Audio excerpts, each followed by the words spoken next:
A Juliana Dalpiva tem apuração para a gente a respeito de Bolsonaro e sobre essa percepção aí da delação de Mauro Cid. Ele não está querendo acreditar que Mauro Cid fez essa delação e falou sobre ele? Juliana, o que você tem aí de informação para a gente? Fabiola, é bem difícil de entender a cabeça do Bolsonaro, né? Eu faço esse exercício já faz alguns anos e a primeira coisa que me chama atenção sempre é a dificuldade que ele tem de compreender a gravidade é, das coisas, das ações dele, né? E ele tá, me parece, pelo que me é descrito, numa espécie de continua negando, né? Na cabeça, ele vai sustentar esse discurso de que o fato de que se discutiu, de que existiram minutas golpistas, de que se fizeram reuniões, não é não é um crime em si. Então, dentro desse contexto, ele não consegue ver que isso é crime, mas né? E aí, dentro disso, ele não consegue, pelo menos foi o que me foi relatado aí ontem por pessoas próximas a ele, que nos últimos dias, desde que veio à tona, né, esse trecho, esse relato, pelo nosso colega Aguirre Talento aqui, esse trecho, esse relato de que teve uma reunião da Marinha, do Exército, e da Aeronáutica, e que foi passada essa minuta, e que o Exército não quis compactuar, de que a Marinha defendia, né, um golpe, e ele não consegue acreditar que o Cid está fazendo acusações a ele. O Bolsonaro não consegue acreditar que o Cid está acusando ele. E aí me lembrou, quando me contaram isso, me chamou a atenção que há poucos dias teve uma nota do advogado do Cid, né, do Dr. César Bittencourt, dizendo que ele não está fazendo acusações, que o que ele está fazendo é relatando os fatos, e cabe às autoridades definir se existem crimes nesses fatos. Me chamou a atenção como essas duas pontas se conectam, porque até antes da operação sobre as joias, né, essa recente, agora em agosto, que revelou que né, o envolvimento do CID na compra e na venda, né, na recompra de algumas joias que tinham sido vendidas, e como até o pai do Cid apareceu envolvido dentro da venda de algumas peças, né, de presentes que tinham sido dados à presidência da República, até aquele momento existia diálogo entre as defesas, entre a defesa do Cid, entre a defesa do Bolsonaro, dos demais investigados, e ali, no momento em que o pai do Cid é alvo, aí isso acaba, há uma ruptura, e aí é que de fato começa a possibilidade da delação premiada a existir como uma coisa concreta, e aí esse jogo muda de vez para caminhar para a família Cid, né? Porque o pai do Cid é o general Lorena Cid, se defender. A família Cid vai se defender, não vai mais segurar toda essa situação sozinha. E aí, dentro desse contexto, eu acho que o Bolsonaro ainda não consegue ver como é que o Cid vai acusá-lo pelos fatos. Mas eu estou contando assim que é para as pessoas tentarem entender como funciona a cabeça do Bolsonaro, porque para a gente é bastante. Porque a gente tem muita clareza, né, sobre o que ele deveria ter feito quando acabou a eleição, né? Ele tinha que ter reconhecido o resultado, ele tinha que ter passado a faixa ao presidente Lula como um democrata. E o que ele fez muito antes da eleição foi questionar as urnas sem nenhuma base, né, sem nada, e continuou todo esse processo porque, de fato, ele não queria deixar o poder. E aí, cercado a várias pessoas, começou a discutir maneiras de se manter no poder e de viabilizar um golpe. Então, vamos ver o que vem além desse trecho na delação do Cid, que é para a gente poder entender direito como é que o Cid está relatando esses fatos, e aí também para ver se o comportamento do Bolsonaro vai mudar, porque nesse momento, dentro desse raciocínio, parece que a intenção dele é não fazer nenhum movimento de ataque à figura nem do ex-ajudante de ordens, o tenente-coronel Mauro Cid, nem ao general Lorena Cid, que é o pai do Cid, que também, enfim, colega do Bolsonaro, do tempo da AMAN. E o Bolsonaro que falou a Mônica Bergamo que, na verdade, ele gostaria de dar um abraço em Mauro Cid. As casinhas do tabuleiro, como eu gosto de dizer, em termos desses jogos, né, elas estão, assim, nessa semana paradas, né? Até há pouco tempo atrás, aqui, a gente tem que monitorar isso quase que hora a hora. Então, até antes da gente entrar aqui no Wall News, o clima entre as pessoas próximas ao Lula é de que ele vai, até porque a ministra Rosa sequer saiu ainda, né? A aposentadoria dela ainda não aconteceu, então de que, sobretudo, a indicação à Procuradoria, ao Supremo Tribunal Federal, uma indicação que deve ser feita depois da cirurgia do presidente Lula, depois da recuperação dele. Então, é muito difícil que essa indicação saia esta semana. Embora exista uma pressão para que ela saia, ali tem um grupo divergente que quer que o presidente faça essa nomeação logo, mas, a princípio, o que está acordado lá no bastidor até em respeito à ministra Rosa, não fazer a indicação do Supremo agora, e a questão fica mais sobre a PGR, que, como acabou o mandato do Aras e entram, né, a interinidade de uma subprocuradora que tem ali uma simpatia pela Lava Jato e tem ali uma preocupação, enfim, entre eles sobre isso. A PGR é uma questão maior, mas dos nomes ao Supremo Tribunal Federal, essas últimas semanas deu uma guinada em torno do nome do ministro Flávio Dino, que, assim, no bastidor, o que se comenta é que é muito difícil de que não se garanta realmente que a nomeação da outra vaga vá para o ministro Flávio Dino. Isso está caminhando desde que ali, enfim, começou, inclusive, uma certa aprovação, indicação disso até de ministros do Supremo Tribunal Federal, em contraposição à indicação do Jorge Messias, que era, né, que é o AGU, era um outro nome que estava muito firme para isso, por ser uma pessoa muito próxima também ao Lula, e é esse o critério, né?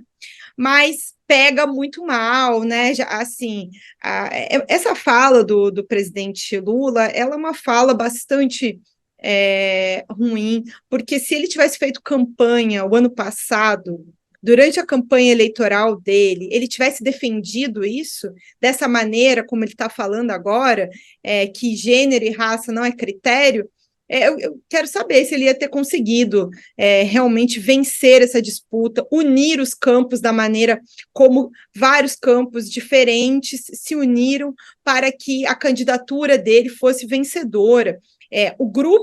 Os grupos que votaram no presidente Lula, eles não veem, como diz o secretário ali, Capelli, que a indicação de uma ministra mulher é uma questão corporativista, muito menos a indicação de que uma mulher preta seria uma questão identitária, além de corporativista, não uma questão democrática, né? É uma questão de reconhecimento do país em que a gente vive, que, como sublinhou aí, né, o Tiago Amparo, é de maioria de mulheres e de maioria de população preta. Então, assim, olhar para a Suprema Corte Brasileira e encontrar uma única mulher e nenhuma pessoa preta é também a expressão da desigualdade do nosso país, que é uma contraposição à ideia da democracia. O que a gente quer é mais democracia, né? Não menos. A gente está com uma professora já na linha, que eu já vou colocar rapidamente, Sakamoto, só queria te ouvir, não é uma questão gênero e raça? A professora Yasmin já vai entrar conosco, mas eu queria te ouvir, não é uma questão, um critério? Não, é que é engraçado, com todo o respeito que eu tenho ao Capelli, ele sabe disso, mas é que é o seguinte, a gente está falando de grupos de pressão, e grupos de pressão são totalmente, são parte da democracia, né? Votar e participar da democracia não é simplesmente votar em alguém e deixar que essa pessoa faça. Os grupos que têm interesse, negros, mulheres, tudo isso envolvido, eles podem e devem fazer pressão. A grande questão nessa história inteira, né, que o pessoal não fala ou não quer falar no governo, é que o Lula, sim, tem um grupo de pressão que o Lula está ouvindo. Só que esse grupo de pressão, por exemplo, o Lula está ouvindo e dando mais peso a um grupo de pressão de uma pessoa só, chamada Gilmar Mendes, do que ao grupo de pressão que representa mais da metade da população brasileira.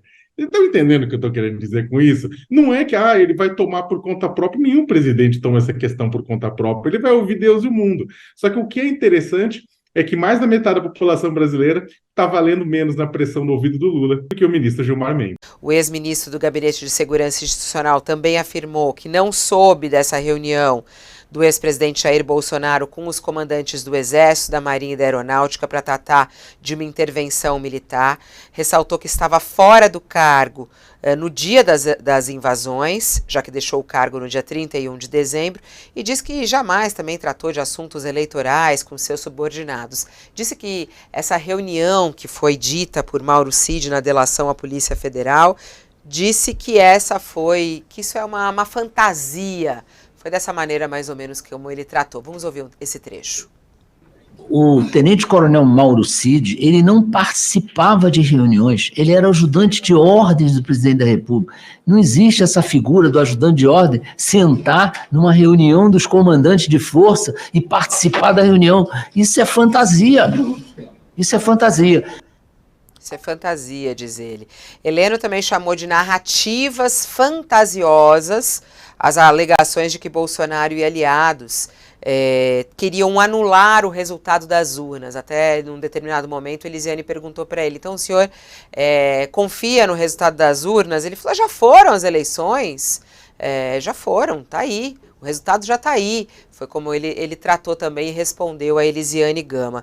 E ao chegar à CPI, ele foi aplaudido por diversos parlamentares da oposição no momento em que ele chegou ali à CPI. Vou começar com você, Sakamoto. Até agora, o que você está achando desse depoimento do general Augusto Heleno?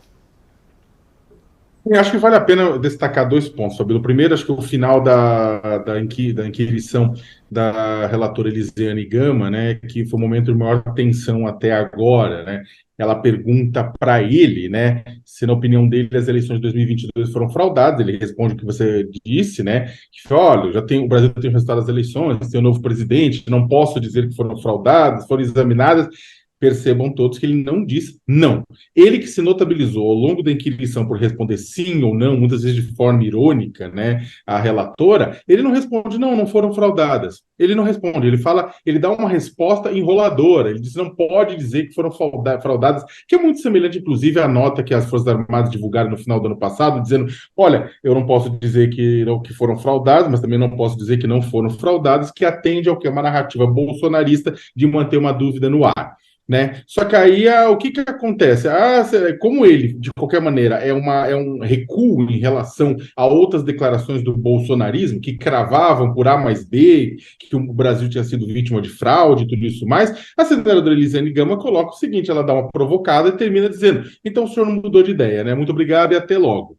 Nessa hora, o Heleno revela quem ele é, né? O Heleno estava lá no controle, estava ironizando quando, por exemplo, ela estava comentando, tem gente seguidores do Bolsonaro que dizia que bandido não sobe a rampa, e ele falou, continua achando que bandido não sobe a rampa, cutucando o presidente Lula, ironizando, puxando palmas dos bolsonaristas presentes, na hora que a Elisiane Gama solta essa, então tá, então o senhor mudou de opinião, né? Porque antes, deixando claro que antes achava que era golpe, ele fica possesso. Porque é o seguinte, ele estava lá para ironizar, para surfar em cima. Na hora que ele toma ironia, uma invertida da relatora, aí ele fica possesso. Eu vou falar publicamente, claramente, o que ele disse, para o público entender, até peço desculpa pelos palavrões. Ele falou, ela fala as coisas que acha que tá na minha cabeça. Porra, é para ficar puto, né? Puta que o pariu. Ele falou exatamente isso, falou no microfone, em alto e bom som, para todo mundo ouvir, né? E aí é o ponto. A figura que ele estava tentando vender no começo, o general Heleno, é uma figura diferente de quem ele é. O Heleno é truculento. O Heleno, ele é truculento. Vamos lembrar uma frase que ficou famosíssima, né?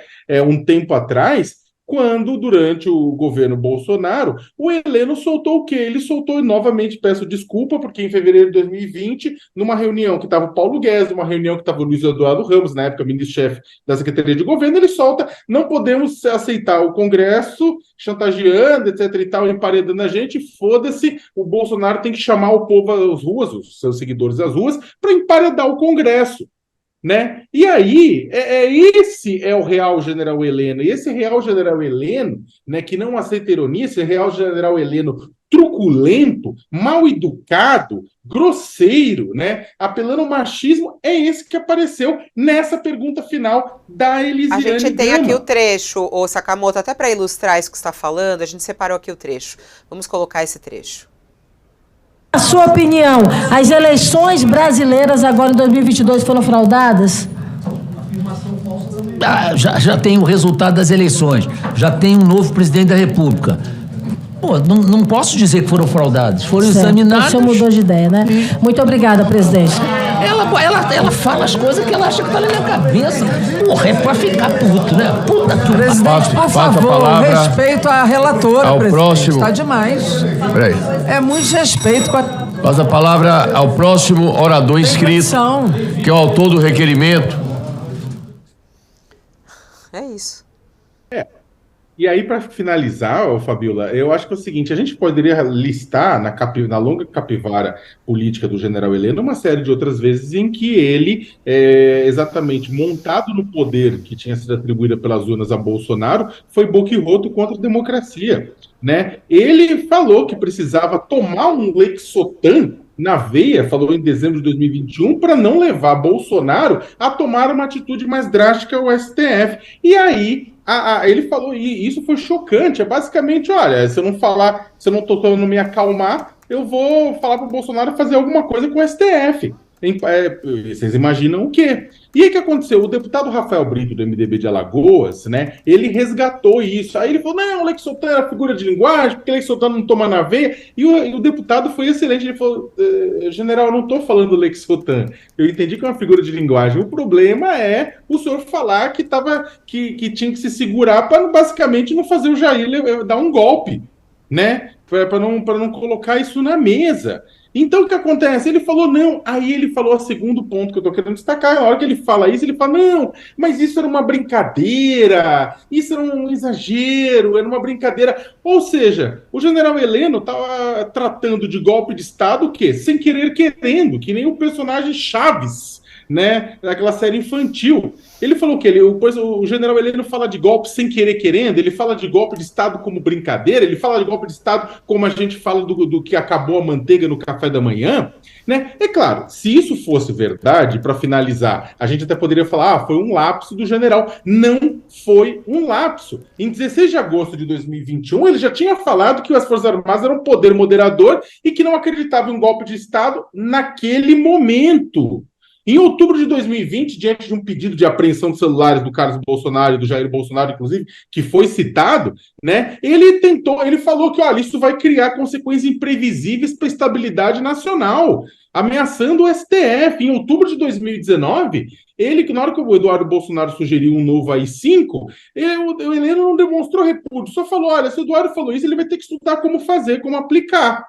Né? Ou seja, o que acontece é o seguinte: o general Heleno, ele é essa figura, uma figura truculenta, uma figura que acredita pouquíssimo na democracia, acredita na democracia ser aquela democracia que ele constrói para ele e para os amigos. E aqui ele tentou, na verdade, através da ironia e do cinismo, esconder isso no começo da CPI. Mas, vez ou outra, colocado contra a parede, explodiu o verdadeiro Heleno. Eu começaria, Fabiola, para responder a tua pergunta, entrando num túnel do tempo e parando na estação de 1969, quando, atenção, a cavalaria não era mecanizada, eram os animais que existiam lá. Em 1969, entra para suas funções de fato no Exército o general Heleno. 1969, ele é um homem, portanto, de estrebarias, de coices, de viver com aquele odor de baias, de cavalos. Daí não me estranha em nada essa agressividade, esses coices. Ele é um homem sem nenhum refino, sem nenhuma educação. E, além do que, é um bronco. Mas esse é um ponto. O segundo ponto, e aí vai um olhar de magistrado, que eu sou um magistrado de formação, um juiz de formação, que é o seguinte: ficou muito patente para mim, Sakamoto, Juliana, que ele chegou lá, sentou com uma primeira tarefa, qual seja salvar a pele. E para salvar a pele, ele ficou no barco de Bolsonaro. Ele não podia sair do barco de Bolsonaro. Mas quando a coisa complicava, ele ia assim para o convés. Ou seja, eu não vi, ele disse, eu como chefe de gabinete de natureza civil, eu não participava das reuniões militares, eu nunca vi minutas golpistas, ele nunca viu nada. Então, ele tirava o corpo, quer dizer, se aconteceu alguma coisa na reunião dos militares, eu não sei porque eu não estava lá. Então, é o tipo da pessoa que entrou para salvar a pele, ficou no barco do Bolsonaro, mas nos momentos críticos ele não defendia claramente o Bolsonaro. Ele, o quê? Ele dizia que não estava lá, que não era a regra, por exemplo, do ajudante de ordens, como a gente está careca de saber, né, que para o Bolsonaro não existe regras. Tanto é que está aí a fotografia a desmentir tudo o que o próprio Bolsonaro diz. Então, e ele coloca também, muito espertamente, seguramente orientado pelos seus advogados, a conversa dele com o general Dias, como ele aproveita uma situação, olha, é a palavra de um contra a palavra de outro. A palavra de dois generais. Ele diz, eu não concordo, inclusive com relação à passagem de comando e etc. Então, esse episódio ele joga na dúvida. Com que lado estaria a verdade? Então, foi um depoimento aí que ele pensado, muito refletido. Agora, o que vai restar disso, evidentemente, é a própria fragilidade desses relatos quando a prova em sentido contrário é abundante. O que adianta ele dizer, eu não vi minuta alguma, quando minuta foi apreendida, as minutas estão no próprio celular do Cid. Então, o que acontece? Ele está querendo salvar a própria pele. E nem o Bolsonaro, ele se agarra ao Bolsonaro no interesse dele. É assim que eu estou vendo até o momento. A lembrarem e completando aquilo que o Sakamoto bem expôs, bem colocou, essa empáfia, e a Juliana ressaltou esse machismo dele, é coisa esperada de um sujeito, aspas, escroto, desculpe a expressão, mas eu também vou entrar para o campo do vitupério, quem não souber o que é vitupério é dos palavrões, que ele usou, e com ele não adianta usar a expressão vitupério, adianta mesmo chamá-lo de escroto. Mas o que as pessoas querem saber, né, também, professor Mairovich, esse lado do Augusto Heleno, infelizmente a gente já conhece, né, acompanhamos nos últimos anos isso, a punição para esse tipo de comportamento, porque eu acho que é algo que cansa, sabe? Você vê esse tipo, e aí, qual é o tipo de punição que ele pode receber por isso? Olha, isso é bem, você coloca bem, por quê? Ele tem o direito ao silêncio, e no direito brasileiro, a gente já falou aqui, ao contrário do direito norte-americano, a mentira, salvo para testemunhas e peritos, e não é o caso dele, a mentira é válida. Então, essa é a situação dele. Ele pode falar. Como a Juliana apontou bem, alguém poderia ter dado ordem de prisão. E tinha o dever o presidente da sessão, que ele é o responsável pelos trabalhos. A partir do momento que ele começa a ofender, começa a atacar mulheres, cabe sim voz de prisão. pelo presidente ou por qualquer um que participe daquilo, ou por qualquer um do povo, diz a Constituição. Agora, é importante lembrar e frisar bem esse papel dele,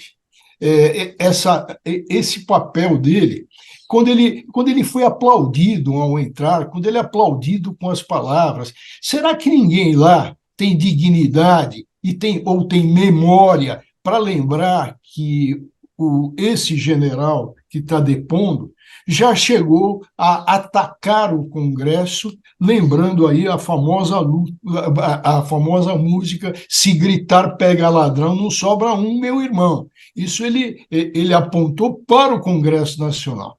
Então, é esse sujeito que a gente está escutando, e que, evidentemente, cabe sim, eu diria que era um sujeito imprescindível para um governo do nível Bolsonaro. Bom, a Juliana Dalpiva tem apuração para a gente a respeito de Bolsonaro e sobre essa percepção aí da delação de Mauro Cid. Ele não está querendo acreditar que Mauro Cid fez essa delação e falou sobre ele? Juliana, o que você tem aí de informação para a gente? Fabiola, é bem difícil de entender a cabeça do Bolsonaro, né? Eu faço esse exercício já faz alguns anos, e a primeira coisa que me chama atenção sempre é a dificuldade que ele tem de compreender a gravidade das coisas, das ações dele, né? E ele tá, me parece, pelo que me é descrito, numa espécie de continua negando, né? Na cabeça, ele vai sustentar esse discurso de que o fato de que se discutiu, de que existiram minutas golpistas, de que se fizeram reuniões, não é um crime em si. Então, dentro desse contexto, ele não consegue ver que isso é crime, mas é.